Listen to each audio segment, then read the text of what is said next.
अध्याय 4 श्लोक 31 भागवत गीता।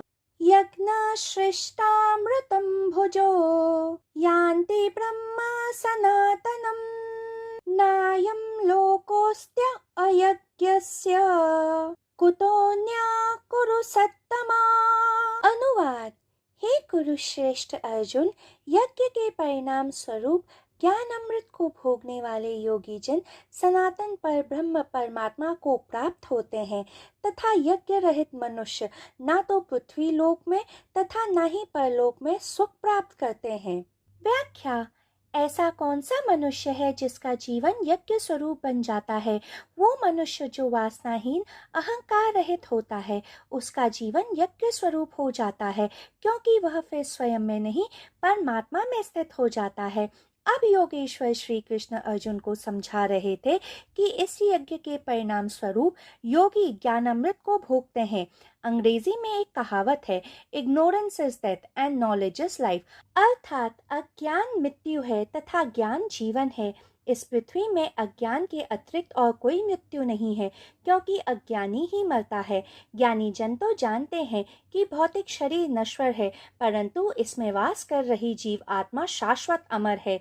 यदि अज्ञान ही मृत्यु है तो ज्ञान ही अमृत हो सकता है, तथा यदि अज्ञान मृत्यु है तो इसका अर्थ यह है कि मृत्यु है ही नहीं। मनुष्य अज्ञान में खड़ा है, अंधेरे में खड़ा है, इसलिए उसे मृत्यु मालूम पड़ रही है। जो मर ही नहीं सकता मनुष्य को अज्ञान के कारण मरा हुआ ज्ञात होता है।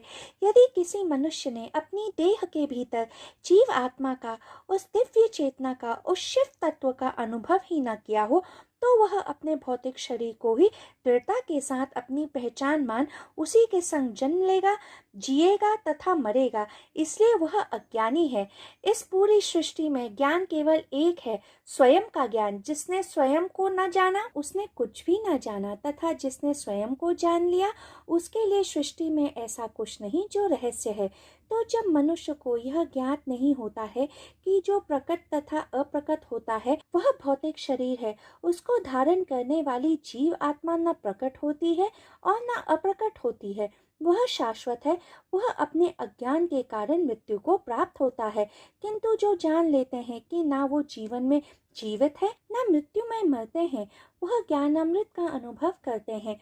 योगेश्वर श्री कृष्ण कह रहे थे कि जो व्यक्ति इस ज्ञानामृत को प्राप्त कर लेते हैं वह परलोक में ब्रह्म अर्थात परमात्मा को प्राप्त कर लेते हैं। जिसे ज्ञानामृत प्राप्त हो जाता है वह एक साथ दो आयामों में जीता है, इस पृथ्वी लोक तथा परलोक में।